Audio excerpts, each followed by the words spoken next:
Las Tunas ONG te da la bienvenida a un nuevo capítulo de Economía en tu idioma, un programa en alianza con Gustavo Lazzari. Encontrarás el material de este episodio en www.lastunasong.org.ar/economía. Vamos a ver una descripción de la historia económica argentina en 3 o 4 posteos. Lo vamos a hacer rápido, pero la idea es describir lo que pasó económicamente en Argentina con el menor apasionamiento posible, por supuesto, con la mayor objetividad que podamos, pero básicamente para cruzar con los conceptos de economía que estuvimos viendo en el curso. Entonces, vamos a arrancar por un tema de capricho, si se quiere, personal, desde el año 1853, podríamos hacerlo desde antes, y vamos a cortar la historia económica en periodos, pero lo vamos a analizar a través de lo que se llama una línea de tiempo. La situación inicial, 1853, la Argentina era un país sin instituciones formadas, un país que tenía un dominio territorial de lo que hoy es la Argentina muy escaso. Técnicamente era un desierto, había partes desérticas desconocidas. Vamos a ver que ciudades que hoy conocemos son habituales en nuestro pensamiento, no solo no existían, sino que no habían sido ni descubiertos accidentes geográficos muy habituales. Con escasísima población, el país no estaba capitalizado en términos de puertos, de líneas de comunicación, de fuentes de energía, de ciudades. No había seguridad física ni jurídica y estaba muy aislada de otros países del mundo. Comenzó un marco institucional distinto a partir de 1853 y recordemos, y lo vamos a ver, prometo verlo en más detalle, las instituciones siempre hay que pensarlo cuando definimos la palabra instituciones en 2 vías, lo formal y lo informal. No lo informal como fuera de la ley, sino lo informal como lo que no es legislable. Entonces, lo formal es la constitucionalidad, la constitución, las leyes, los decretos, los códigos, el funcionamiento de la justicia. Eso comenzó en 1853 con la sanción de la constitución justamente de ese año. Pero Alberdi ya preveía la cuestión, lo que hoy se conoce como institucionalidad informal. Es decir, cómo son los hábitos, cómo eran los valores religiosos, morales, la educación, no tanto la instrucción, la educación, la forma de relacionarse entre las personas. Entonces, y eso también tiene un rol muy importante para conducir a un país al crecimiento o al decrecimiento.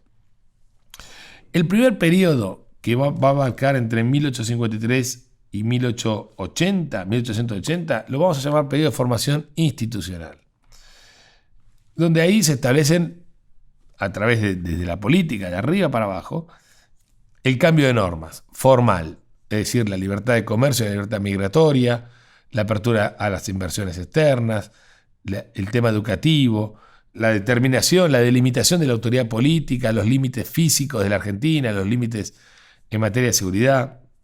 Se aprovecha el marco externo. Y si uno analizara la Constitución artículo por artículo, no es el objetivo de este post, pero vamos a ver cómo cada artículo de la primera parte implica la liberación de energías de alguna manera, desde el tránsito, la abolición de aduanas interiores, la delimitación de lo que el Estado puede hacer en materia impositiva, en su artículo 4, el tema del artículo 14, que a veces lo hemos visto como una declaración de derechos, que en el fondo es todo aquello que el Estado no puede hacer con las personas. Porque cuando decimos que el artículo dice que hay libertad de emprender una industria lícita, de enseñar y aprender, de publicar las ideas, de transitar, de entrar y salir del país libremente, lo que está diciendo es que el Estado no puede violar esas libertades. Entonces, hay que entenderlo en ese espíritu. Y son una innovación institucional muy fuerte en el momento, porque hasta ese momento no se podía comerciar libremente, no se podía ejercer una industria lícita sin un permiso. Alberdi es muy crítico de la palabra, hasta de la palabra permiso. Dice, quien pide permiso niega su libertad. Debería excluirse la palabra licencia. La libertad es previa a la Constitución. La Constitución reconoce libertad de las personas. Y lo que establece la Constitución es el límite a lo que el Estado puede hacer con las personas, no a lo que las personas pueden hacer. Las personas no tienen límite. De hecho, nadie previó en la sanción de la Constitución que nos íbamos a comunicar por teléfonos que no tenían cable, ni ni remotamente. Las personas no tienen límite. Nuestro límite nos da nuestra propia incapacidad y nuestro proceso de descubrimiento gradual que tenemos sobre las cosas. Pero fíjense que hay un artículo muy, muy entretenido, que es el 11, donde la Constitución dice que ningún decreto puede coartar la libertad de transportar mercancías, y nombra los medios de transporte. Dice: en barcos, carretas, carretillas, bueyes o en las bestias en que se transporten. No existía el avión, pero por las dudas, dicen, en las bestias, por si había algún otro animal. Estamos escribiendo en 1852, pongámonos en ese momento. Pero no había autos, no había trenes, no había aviones, nada, no había drones, pero dice, por las dudas, en las bestias en lo que se transporta. ¿Ok? Lo que está diciendo es, no conozco el límite humano, lo que sí vamos a poner el límite al Estado respecto a la libertad humana. Bueno, ¿por qué la Argentina era un desierto? Porque en 1872 había solo 580.000 hectáreas sembradas. Era un país importador de grano. La primera exportación de trigo en 1878 y de maíz en 1876. La única, dato de color, pero estos datos de color son muy explicativos. La única provincia argentina que en su escudo tiene una espiga de trigo no es Buenos Aires, no es La Pampa, no es Córdoba, no es Santa Fe, no es Entre Ríos, que uno podría decir, bueno, la zona, la Pampa húmeda, sino es Chubut. Y Sarmiento trajo geólogos y biólogos para ver cómo producir trigo en la Argentina, y iban al Chaco, iban a Buenos Aires y no encontraban la vuelta. Y fueron los inmigrantes galeses que trajo el almirante Guillermo Brown en la zona de Trelew, Gaiman, Dolabón, que es la zona del río Chubut, donde se instalaron, que ahí empezaron a producir trigo. ¿Y por qué producen trigo ahí? Porque lo traían como institución informal, como conocimiento en sus costumbres de Gales. Entonces, donde fueron, plantaron lo que sabían y como podían, y de hecho el trigo que logra premio en París, porque lo lleva Sarmiento en una muestra, por su calidad, es el trigo proveniente de Chubut, no de la Pampa húmeda. Es una cosa muy interesante. Como anécdota, es ejemplificadora de lo que son las instituciones informales, cómo viene el conocimiento con las personas. Por eso Alberti decía, traigamos inmigración laboriosa para que nos contagie el hábito, que no lo tenemos, ¿no? Y él decía que la libertad no se siembra como una semilla, sino que se trasplanta con gajos. Hay que traer a los obreros industriales, a las personas que tenían ese hábito educativo, laborioso, de progreso individual. Por eso eran tan entusiastas de la inmigración. Las producciones marginales, había producciones marginales en ganadería. La ganadería era una ganadería de bajísima calidad, se aprovechaba solamente carnes saladas a modo de tasajo, se le exportaba a los campamentos de esclavos de Cuba y Centroamérica. Se aprovechaba el cebo, el hueso, solamente la piel de los animales. Bueno, y la ganadería era básicamente lanar, porque era en aquel momento, dado el estado del arte, era la producción que más fácilmente se podía hacer en cualquier lado, porque no había tecnología para hacer vacas en la Argentina. ¿Ok? Eso hoy es algo habitual, en aquel momento era algo tecnológicamente difícil. Había muy baja densidad de población, y territorios como Chaco, Formosa, La Pampa, Neuquén, la Patagonia eran totalmente inexplorados. Pero inexplorados tanto como desconocidos. ¿Ok? En la Huel Huapi, que hoy Bariloche es una ciudad fascinante y todo el mundo queremos ir, lo descubrió Roca en la conquista del desierto. Entonces, 1880, 27 años después de la ascensión de la Constitución. El censo de 1869 habla de 1.819.000 habitantes, con un analfabetismo del 77%. La población urbana era solamente el 28%. Solamente 53 ciudades había entre 2.000 y 20.000 habitantes, y una sola ciudad de más de 100.000 habitantes. Esto es la demostración de lo que la Argentina carecía de población. Una infraestructura urbana pobrísima. La precariedad sanitaria de Buenos Aires se reveló en la fiebre amarilla en 1871, donde la gente se moría por las calles por la falta de cloacas, etc. Aparecieron barrios nuevos, los barrios altos de Belgrano, la gente se fue mudando para tener alguna condición sanitaria mejor. Obviamente el ferrocarril arranca en 1857, el puerto de Buenos Aires era muy precario, y 3 de cada 4 personas vivían en casas de barro y paja. Era la tecnología de la época, pero habla claramente de una situación muy, muy inestable. Había una inseguridad física por los malones que asolaban Buenos Aires hasta 1876, en Azul, Tandil, Santa Fe y Rosario hasta 1871, con pérdidas de ganado, pérdidas de vidas, bueno, una situación compleja. Una indefinición jurídica. Argentina no tenía determinados los límites, no tenía determinada la moneda, tanto lío con la moneda hoy, ahora les voy a contar la cantidad de monedas que había. Carecíamos de legislación básica y obviamente de protección de derechos. Les cuento que entre 1874 y 1871 en Buenos Aires circulaba el papel metálico, los billetes de la provincia de Buenos Aires y billetes del Banco Nacional.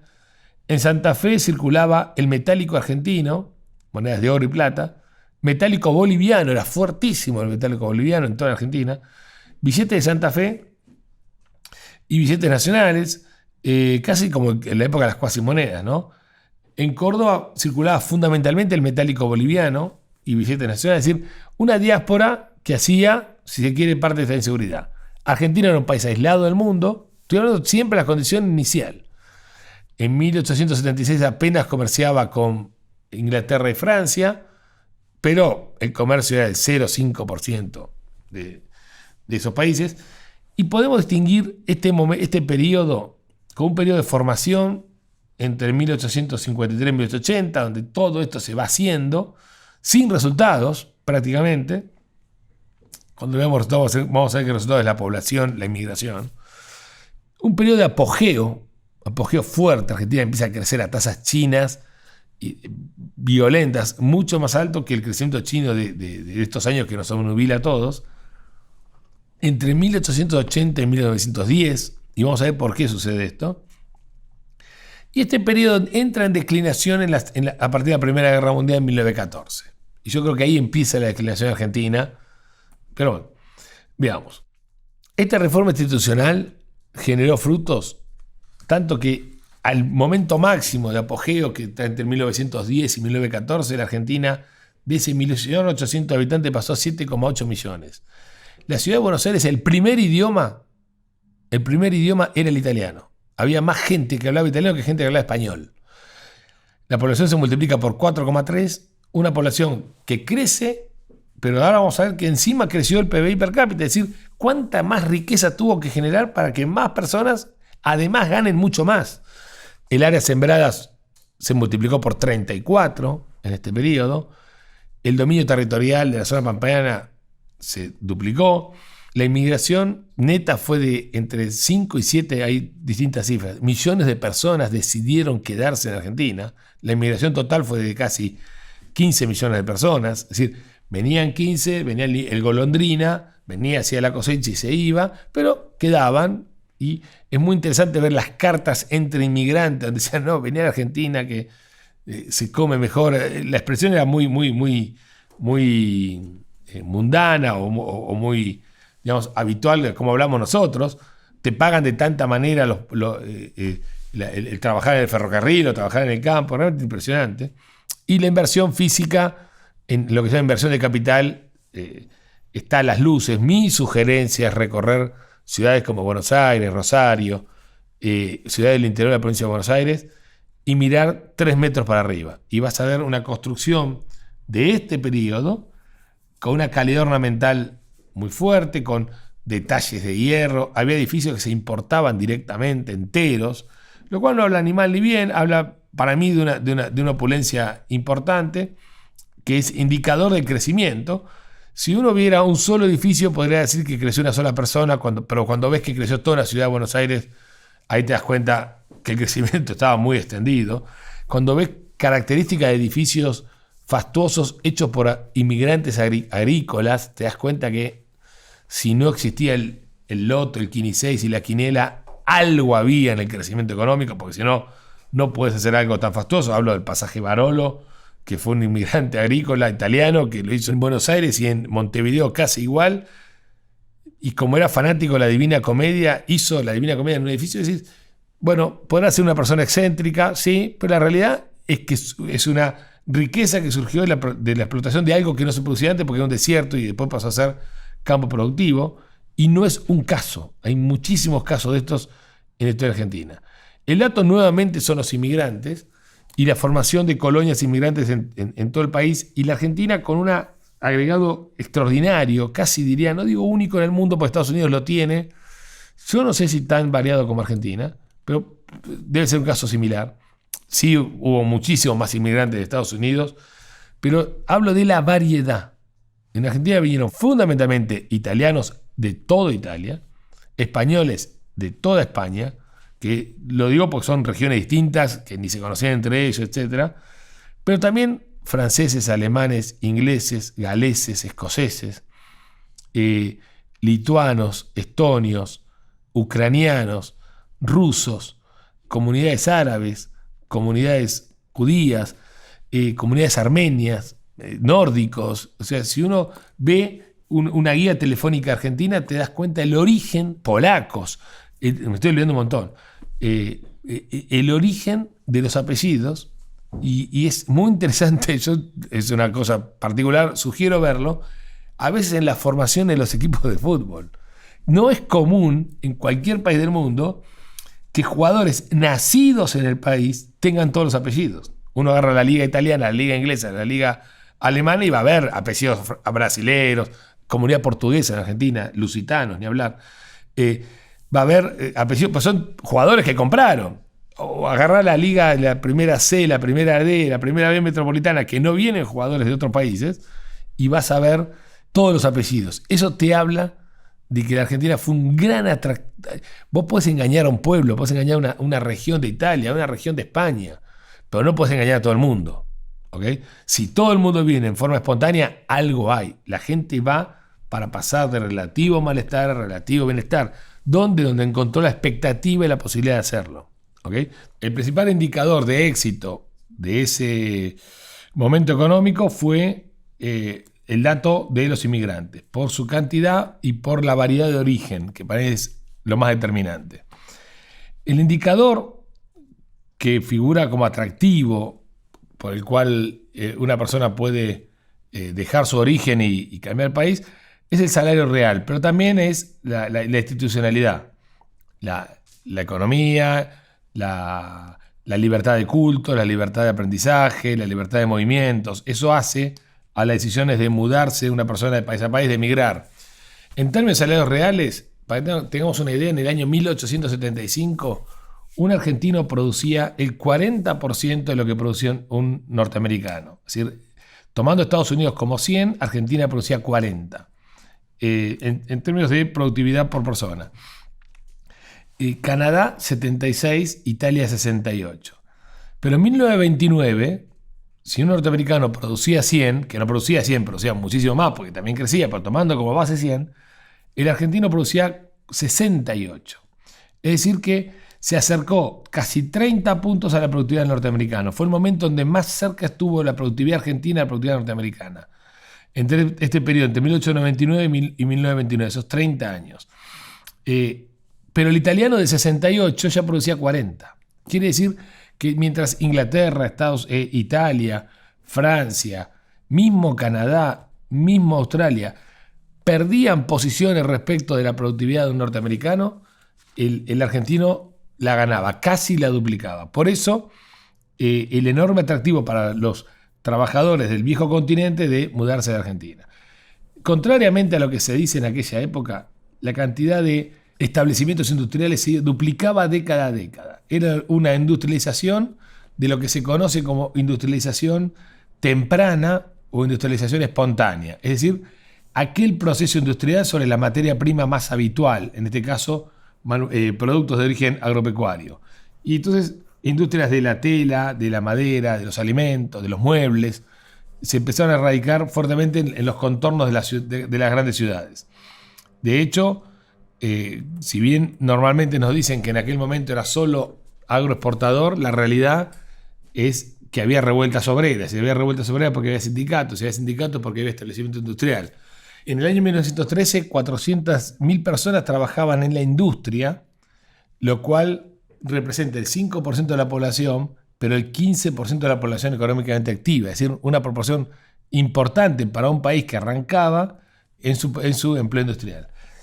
Si vemos el mundo, y para hacer un pantallazo rápido, el mundo político en 1902, solamente muy pocos países tenían algún formato democrático. El país más democrático de aquel momento era Australia, donde ya el voto estaba incluso el voto femenino, pero el voto estaba limitado en pocos países del mundo: Chile, Argentina, Uruguay, Brasil, Estados Unidos, Canadá y Europa Occidental. El resto del mundo estaba regido por monarquías o por gobiernos de carácter dictatorial. Es decir, que encima Argentina era una novedad desde lo político, pese a las críticas que hay. En el año 1900, solo una ciudad del hemisferio sur figuraba entre las principales 25 ciudades del mundo, y era la ciudad de Buenos Aires. Ninguna otra ciudad tenía eso. Y obviamente los datos de mortalidad infantil en 1900, Argentina competía en lugar con Estados Unidos, con lo más destacado de Europa, esto de los nórdicos y las Islas Británicas, con tasas más bajas de todo el mundo. Lo mismo para la población literata o el índice de educación. ¿Cuándo comienza a caerse Argentina? Y acá hay que hacer una suerte de crítica histórica. ¿Cuándo empieza el temblor? El temblor empieza en la Primera Guerra Mundial. La Primera Guerra Mundial produce cambios en todo el mundo, tendiendo hacia un mayor proteccionismo en el mundo. Y en la Argentina se asustó fuertemente. ¿Por qué? Porque Argentina es un país muy abierto, en el cual el fuerte porcentaje de la recaudación fiscal provenía de impuestos al comercio exterior. ¿Qué pasó con la Primera Guerra Mundial? Se puso en guerra a nuestros clientes y nuestros proveedores. Es lo mismo que en un negocio, la gente que te compra y la gente que te vende la mercadería se pelea entre ellos, y lo único que le importaba era pelearse entre ellos y no atender a tu negocio. Y además entró en guerra los proveedores de inversiones. Entonces, las importaciones cayeron 38% en 1914, 24% en 1915 y empezaron a subir en el 16. Importaciones, no traíamos bienes industriales que Argentina necesitaba. Las inversiones cayeron 34% en 1914, en 1915, 11% en el 16 y 24% en el 17. Argentina dejó de recibir inversiones. Con eso cayó el salario real y el flujo migratorio. Bueno, problemas económicos, se suspendió la caja de conversión rápidamente, pero increíblemente, como la mayor parte del gasto público iba a financiar gastos de capital, no gastos corrientes, Argentina casi no tuvo déficit y casi no tuvo inflación en esos periodos, que era algo habitual en el resto del mundo.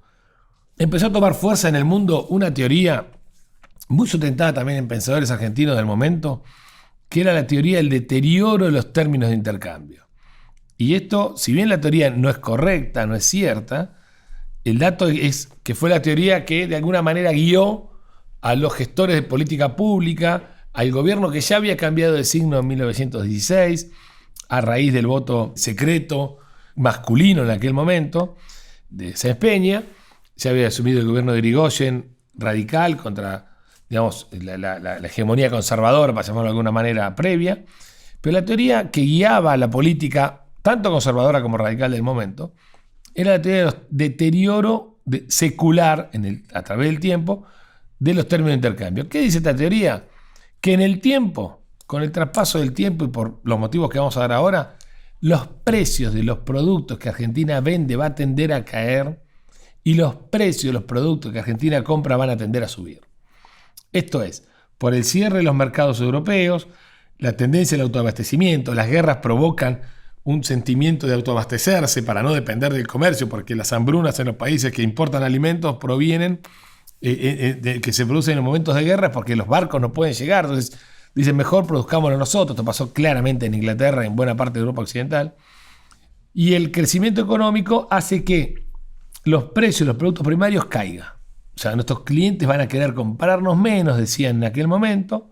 Además, a medida que el mundo crece, va a demandar proporcionalmente menos alimentos. Cuando las personas crecen, empiezan a demandar otro tipo de consumos. Y por otro lado, El auge de los sindicatos, no nos olvidemos, estamos en 1900, la Primera Guerra, 14-18, la Revolución Rusa del 17, el auge de los movimientos obreros, iban a levantar los precios de los productos industrializados en Europa. Entonces, era razonable pensar que la Argentina iba a exportar productos cada vez más baratos, iba a vender productos cada vez más baratos, pero iba a importar productos cada vez más caros. Entonces, se imponía un cambio de modelo. Además de esa teoría, aparecen nuevas funciones del Estado.